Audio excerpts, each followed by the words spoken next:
Events are living organisms. You have to be ready to respond to whatever comes up. But what people notice that differentiates one event from another is the details that you've paid attention to. Welcome to the Marketing Magnified podcast. I'm your host, Mary Jo from Stream Creative.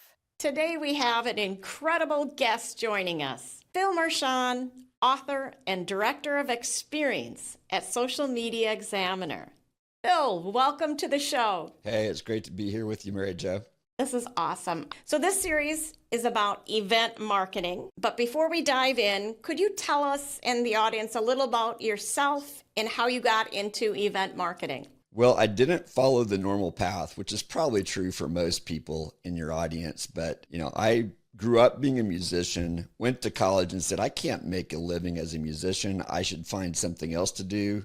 I studied economics, became a computer programmer, hated that. But during that time, I discovered this thing called corporate training and events. And so I went down a path of beginning to do that and eventually was a corporate trainer for Koch Industries, the large oil and gas company. And then I went into full-time ministry. I was a worship pastor doing music, but in the process of that, doing all kinds of events from retreats to workshops to conferences, so that when the Great Recession hit, I pivoted from that into the event space full on. And I've been working for Social Media Examiner since 2010, started as a contractor, went full time in 2012. And that's when we started producing Social Media Marketing World. The first time was in 2013. And I've got so many different things in my background, from economics to computer programming to nonprofit to churches to large corporations. All of it, though, converged. I like to say it, the tributaries became this river of events, and certainly marketing and events have come together in a really cool way. I find your background fascinating because I know when I read your book, which we're going to get to in a little bit too, learning about your ministry background. I think that's so interesting. And then here you are now with this big social media marketing world event coming up soon. So tell us a little bit about that event and the audience and what to expect if I was to go, which I am, to Social Media Marketing World. So, the name says a lot. It's the only full-on social media marketing event in the world anymore. There were lots of them in the past. Many of them have either disappeared or have shifted their focus. And you could say we're even adding a focus to AI. AI and marketing is a subplot of our event this year. But what's different about Social Media Marketing World from many conferences is not only do we have great content, like we carefully craft the content all year long, but we also put a huge focus on networking, because the reason people go to an in-person conference has become much clearer since the pandemic, right? Before the pandemic, I think we thought about why we're going, but it's just a thing you do. This is where you go for training. Now we understand that you can get training online. We've become used to doing it. But why you come together is there is a magic that happens when you're in the same room with speakers and with peers. And so we try to make it as easy as possible to meet the people that you want to meet. We rely a lot on serendipity, but we make the serendipity possible by the way we structure the event. So I think you'll find the event fun, energized, and a huge focus on make sure you say hello to the people who are around you, because they are geniuses just as much as the person on stage. Like, we found that most of the people coming to our event have 8 or more years of experience in the industry. So you think about that, everyone around you has probably experienced something similar to what you have. If you just say hello, you're going to have some great conversations. Great. And I'm excited that I get to be a participant this year. So Social Media Marketing World was a bucket list conference for me. Well, I think for a lot of people is that, and it's become this transformation, this pivot moment for many people in their career. And probably my ministry background does have me focus on transformation, maybe more than many people do, but we'd really try to create the environment where people can make big decisions and small decisions that are a pivot. I used to do this, now I do that. I used to be this kind of person, but now I've figured out I want to go full in on social media, AI, YouTube. The stories are prolific of the people who have had those kind of transformations. That's awesome. Okay, so now you also have a book out called Unforgettable. There it is. I love seeing all And the as you sticky can notes. see, do you love that? Yes, absolutely. As an event director myself, I have read this book. I've learned so much from it, and we're going to touch a little bit on it today. Awesome. So it's called Unforgettable, the Art and Science of Creating Memorable Experiences. So one line stood out to me, and I'm hoping you can share a little more detail, because the line is, it's all in the details. Can you expand on that? So event planners are usually detail-oriented people, but they don't always know which details to pay attention to. So some details are more important than others. It's easy to create lots of checklists, and we do. And we even create backup checklists for the checklist if we're really thinking smart. But, events are living organisms. You have to be ready to respond to whatever comes up. But what people notice that differentiates one event from another is the details that you've paid attention to. I'm going to give you an example. It's in the book. So in 2016, we were moving from being a one hotel event to a citywide, which means you've got multiple hotels and you're in a convention center or some central place, but usually a convention center. And so we're thinking to ourselves, we're giving up the convenience of all being in the same building, that if you want to go to your room, it's just right up the elevator. You can go to your room on a break and come back down, no problem. So what are we giving up? We're giving up the access to that convenience of, I need to take a quick nap, I need to check my emails, I need to brush my teeth. So we said, we've got to solve those things so that people don't leave the building and miss out on what they paid for. We don't necessarily get anything extra by them sticking around, but they miss out. And we don't want them to miss out on the magic that they came for. And so we said, let's solve those three problems. Those were the ones we decided were the most important. So we said, let's create a place where if they need to kick their feet up and get 15, 20 minutes of shut eye or just to slow down for a minute, they can.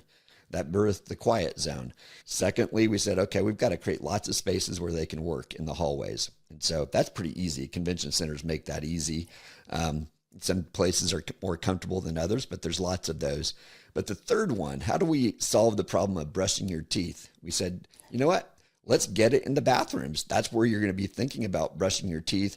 People don't like networking if they've got garlic on their breath, right? Or whatever odor it is. And so we put toothbrushes and toothpaste in all the bathrooms. Today, we actually say, here's a card, come grab them from us, because people are a little more sensitive about sanitization. But what that did is profound. The first person that noticed came up to our info booth and she said, hey, I need to go to a drugstore so I can buy a toothbrush and toothpaste. And our staff there knew what we had done, said, I've got something better for you. Just follow me. And they led her to the bathroom and said, once you go inside, check out the counter and see what you find. And she goes in, she finds the toothbrush and toothpaste, and she comes back and says, wow, I have never seen an event pay so much attention to the details. If you've thought of that, you must have thought of everything. And I'm buying my ticket for next year, and I'm going to tell my friends. I think by now she's had 6 or 8 friends come. She's come 5 or 6 times. So do the math. Let's just say it's $1,000 a ticket, which may or may not have been that amount. Easily $20,000, $25,000 return on just a $3 toothbrush and toothpaste packet. And so that detail impressed her. I know we didn't think about all the details. There's details that we didn't think of, but that's something that mattered. And so that's what I mean by that is it's those details that you've thought of that provide a solution to a need that your customer is going to have, and getting creative in how you're going to solve it in a way that's memorable. That story has been told on numerous podcasts in other places around the world. It's disappointing that we don't do it the way that we used to do it, but solutions change. We have new problems that we know people have. We try to come up with solutions for those things. That's excellent. And I think you're right. It's the little things that matter the most, especially when you're creating an experience, which I love your title, Director of Experience, because that is what you are truly delivering. All right, one more question for you. So the event's over, but the job's not done. What should you be doing post-event? Just go on a vacation. No, I'm kidding. Well, actually, I'm sort of kidding, right? Because, as I do at the end of an event, you're wiped out. Yep. Here's what you've got to do. And I got this from a lady who was doing social media for the Oscars. And she said, I build 3 different teams to manage social media for the Oscars. There's the pre-event team, there's the during the event team, and there's the post-event team. The during the event team is wiped out. They don't want to do anything else once the event is over. So one of the things I figured out is if we're going to keep people's interest and their growth in mind, the community is going to continue after the event. I've got to have some people who are going to take the baton as soon as the event is over. The next day, they are there. They might have been there quietly during the event, but they take a full-on role once the event is there. And my experience is, unless you've got a year-round community, which there's different ways that you can approach this. We tend to have like a 30, 60 day after the event community where we focus on it, and then we move on to other things. Some events have a year-long community. I don't think there's a right or wrong answer.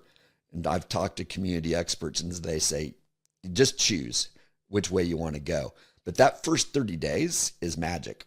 Like if people are going to apply what they learned and stay rooted in that, then you've got to help keep them excited about what they learned and watching those recordings and applying something and telling the stories for those next 21 to 30 days. That gets the ball rolling. And we all know that it takes 21 days not to form a habit, but to start a habit. It takes 67 days to actually form a habit. So that's what I believe, is that you've got to have a plan that you've already decided beforehand, because you're going to be wiped out if you ran the event. I disappear for 2 or 3 days and just hibernate, regain my energy. So if I don't have other people who are already managing what needs to happen after the event, then there's a natural drop-off that's going to happen and people are missing out. That's great. This has been really good, especially for me. Like I said, the Post-it notes aren't a joke. I took a lot from your book, and I'm going to apply it to our own conference in May, Experience Inbound. Before we go, any last-minute event tips, your go-to that you want to leave our audience with? This isn't small, but it's really important. And many of us in marketing know what a customer journey is, but do you apply it to your event? And what we probably do is we have a customer journey to lead them up to making their purchase. But I would advise, as an event planner, organizer, what does that customer journey look like from point of purchase to point of arrival? What does it look like during the event from arrival to close? There's always the beginning, middle, and end. So what does that journey look like? And as you just alluded to, what is the post-event journey looking like? And as you do that, that's where you're going to notice the details that matter, because you're going to be asking yourself, what could go wrong and what could go well? And what's my solution if something goes wrong? And how do I make those good moments even better? And I'm going to tell you, I put a lot of interest in the welcome experience and the closing experience. The other ones in between tend to take care of themselves because you've got great keynotes. You probably have good parties. I'm not saying don't pay attention, but the beginning and end are the ones that tend to stand out more than others. There are some peak moments. One of my friends, Vincent Puglisi, he read the book just like you did, and he noticed that I talked about that closing experience. He said, I'm going to do something extraordinary. And you can hear him on my podcast tell it in more detail. But he said, I want to do something epic that people aren't expecting. I'm going to tell them you need to stick around till the end. Don't book your flight till the next day, because I'm going to give you an experience at the end you've never had. And what he did is at the end of the event, he said, everyone hop on these buses. I've got buses and they're going to take us somewhere special. And he took them down to the beach. He's in like the Tampa area. And they were able to get on a boat and go out and have this incredible experience, watching the sunset, drinking champagne, having some snacks, solidifying the event. It was the unexpected nature of it. He said, now I'm going to probably do that every event forever, as long as it's in Tampa. So think about that closing experience and giving them something special that they're going to remember this event, because they will attach that memory of the beach experience with other highlights of that entire event. Oh, I love it. I love it. All right, you got me thinking now. We're at our time. Thank you so much for joining me today. I had such a good time just talking to you, and I'm sure if I could, I'd probably go on and ask you more questions. But I understand we're going to close this out in a special way. So I'm going to turn it over to you, Phil. All right. So I like to end the show on my show with what I call a signature sign off. And I always offer it to those where I'm a guest on the show. And what that means is I'm going to ask you, what are 2 or 3 things that stand out from this conversation? And I put it in a word, and at least one of them will be emotional. And then what I will do is I'm going to play a saxophone response to what you felt stood out in this conversation. So I'm going to ask you, what are 3 things that stood out to you in this conversation? Little things matter, emotion, and really treating someone and delivering something that they won't forget, and then keep the conversation going after an event. So give me a moment, and I'm Okay. going to get set up, and we'll play the closing response. Excellent.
I gotta clap. That was awesome. That's how you close out a show. There you go. All right. I love Thank you, it. Mary Jo. Thank you so much, Phil, for your time today. Thanks for listening, everybody. This has been the Marketing Magnified podcast. Take care.